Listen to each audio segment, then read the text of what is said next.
सर्वांना नमस्कार. सर्वप्रथम मी आपला तुम्हा सर्व पत्रकार बांधवांचं, संदीप जे असतील, चेतन जे आहे, काका आहेत आणि मोरे सर, आपल्याला धन्यवाद देतो की जी दुर्दैवी घटना या ठिकाणी घडलेली आहे त्याची माहिती घेण्यासाठी आपण या ठिकाणी आलेलो आहात. ही घटना गणेश विसर्जन 2025 मधली आहे. 6 सप्टेंबर 2025. नगरपालिका परिसरात खूप मोठ्या प्रमाणात गर्दी झाली होती. गणेश विसर्जनाचे त्या ठिकाणी मिरवणूक पाहण्यासाठी नागरिक जमा झाले होते आणि मी अशा वेळेस नगरपालिकेच्या पहिल्या मजल्यावर गेल्यानंतर बरेचसे कर्मचारी त्या ठिकाणी होते नगरपालिकेचे आणि नगराध्यक्षांचं केबिन त्या ठिकाणी मला उघडं असलेलं दिसलं.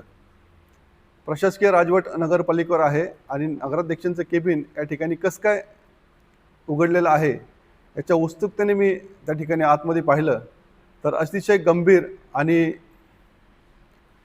डोक्यात तिडीक जाईल अशी बाब त्या ठिकाणी दिसली. त्या टेबलवर राष्ट्रध्वज पसरून ठेवलेला होता आणि त्याच्यावर फूड पॅकेट अर्धवट खाल्लेल्या अवस्थेत, त्याचप्रमाणे थोडंसं त्याच्यावर सांडलेलं सुद्धा होतं. त्याच्या बाजूला एक जिलेबीचं पॅकेट. आणि यावेळेस नगरपालिकेतील एक कर्मचारी, कदाचित तो कंत्राटी असावा, दत्ता मुंडे, हा त्यावेळी त्या ठिकाणी फूड पॅकेट घेऊन जाताना दिसला. त्याला मी विचारलं या ठिकाणी कोणी खाल्लं आहे. तो काही बोलायला तयार नव्हता. त्याच्या समवेत अजून एक लेडीज दत्ता मुंडेच्या आधी खाली जाताना दिसली. त्यांचं नाव त्यांनी सांगितलं नाही, पण नंतर माहिती घेतल्याने कळालं की त्यांचं नाव रेश्मा नायकवडे आहे. या संदर्भात मी कर्मचाऱ्यांना सांगितलं का हे कुणी केलं आहे, तर कुणी काय बोलायला तयार नव्हतं.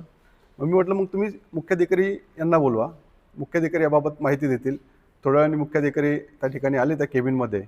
मी त्यांना एवढंच म्हटलं, साहेब हे जे काय कुणी केलं असेल त्यांच्यावर कारवाई झाली पाहिजे. मग कुणी केलं आहे ते पाहण्यासाठी आपण CCTV दाखवा. CCTV दाखवा म्हटल्यानंतर त्यांनी सांगितलं, सुरुवातीला टाळाटाळ केली, आपण पाहू, दाखवतो. नंतर म्हटले CCTVचं जे केबिन आहे त्या मॅडम त्या ठिकाणी नाही आहे, त्या सुट्टीवर आहेत, आपण सोमवारी दाखवू, मंगळवारी दाखवू. पण त्यांनी ते काय CCTV फुटेज दाखवलं नाही. फक्त त्यावेळेस त्यांनी एवढं कबूल केलं की मी संबंधित कर्मचाऱ्यांवर नक्कीच कारवाई करेल. परंतु ही कारवाई अद्यापपर्यंत काही झाली नाही. त्याच्यानंतर मी वारंवार त्यांच्याकडे पाठपुरावा केला, साहेब CCTV फुटेज दाखवा, दाखवतो. साहेबांच्यावर कारवाई कधी होईल, कारवाई करणार. त्यानंतर नगरपालिका निवडणूक आल्या, नगरपालिका निवडणूक गेल्या, परत पंचायत समिती जिल्हा परिषद निवडणूक आल्या, साहेब पुन्हा व्यस्त, कार्यालयात येतच नव्हते.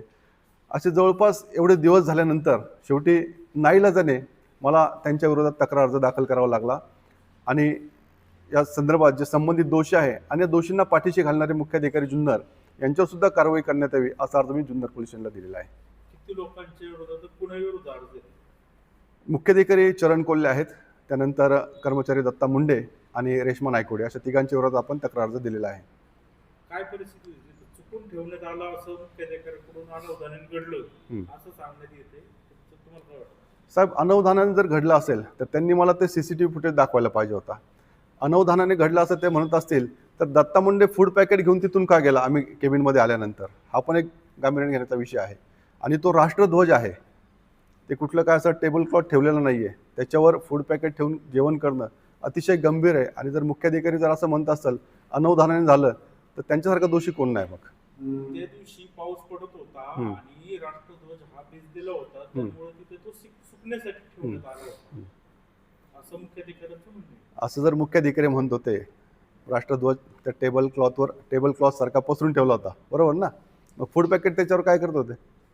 अनवधानाने घडले असं म्हणतो. साहेब अनवधानाने घडला असं म्हणताच येत नाही. हा गंभीर गुन्हा आहे आणि हा जाणीवपूर्वक राष्ट्रध्वजाचा अवमान केलेला आहे असं माझं ठाम मत आहे.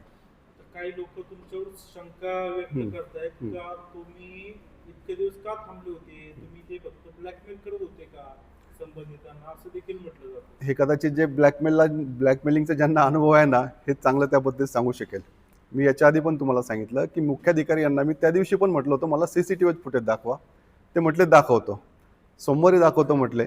सोमवारी काय त्यांनी काय दाखवलं नाही. त्याच्यामध्ये जर तुम्ही अजून पाहिलं, माझ्याकडे व्हिडिओ चित्रण पण आहे घटनेचं, त्याच्यामध्ये त्यांनी कबूल केलं की संबंधित कर्मचाऱ्यांवर मी कारवाई करणार आहे. कारवाई करण्यापासून तर मी नाही रोखलं त्यांना ना, मी तर उलट म्हणतोय कारवाई करा. आजही माझं म्हणणं आहे, आता म्हणजे पोलिसांना सुद्धा माझं या ठिकाणी विनम्र आवाहन आहे की आपण त्या कर्मचाऱ्यांवर कारवाई करा, परंतु मुख्याधिकारी जुन्नर यांच्यावर सुद्धा कारवाई करा. आज तुम्ही पोलिसांना पोलिसांना भेटला, काय म्हणाले पोलीस अधिकारी? पोलीस अधिकाऱ्यांनी ज्यावेळेस तक्रार अर्ज दाखल केला ते म्हटले मी त्यांच्या वरिष्ठांशी या ठिकाणी बोलतो आणि त्यानंतर त्यांच्यावर कारवाईच्या बाबतीत करू आपण. तुम्ही त्यांना पुरावा दाखवला तरी वरिष्ठांशी बोलणार, हो. तर काय वाटतं मला यावर? नाही, याच्यावर जर कारवाई होत नसेल तर निश्चित कुठला तरी राजकीय दबाव असावा. परंतु माझं सर्वांना आव्हान आहे की हा राष्ट्रध्वज आहे, आपला सर्वांचा मान सन्मान आहे, याचा सन्मान राखला जावा एवढीच माझी प्रामाणिक इच्छा आहे. आणि या राष्ट्रध्वजाचा ज्यांनी अवमान केला आहे त्यांच्यावर कारवाई झाली पाहिजे. तुम्ही म्हणताय की राजकीय दबाव आहे, तो कुणाचा आहे, कुणाच्या दबावामुळं संबंधित जे कोण अधिकारी कर्मचारी त्यावर सीओ कारवाई करत नाही असं वाटतं?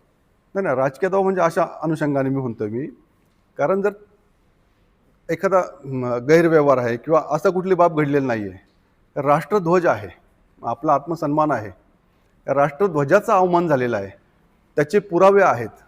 मग हे पुरावे असताना जर कारवाई होत नसेल तर आपण काय म्हणणार? कुणाचा दबाव असावा सीओवर असं वाटतं तुम्हाला? आता तेवढं नाही सांगू शकत मी. जनतेमध्ये त्या नावांची चर्चा आहे, पण जनतेचा जर अभिप्राय घेतला तर 100% आपल्याला समजू शकेल. आता समजा कारवाई झाली नाही तर पुढचं काय? जर कारवाई झाली नाही तर आमरण उपोषणाचा पर्याय आपण खुला ठेवलेला आहे.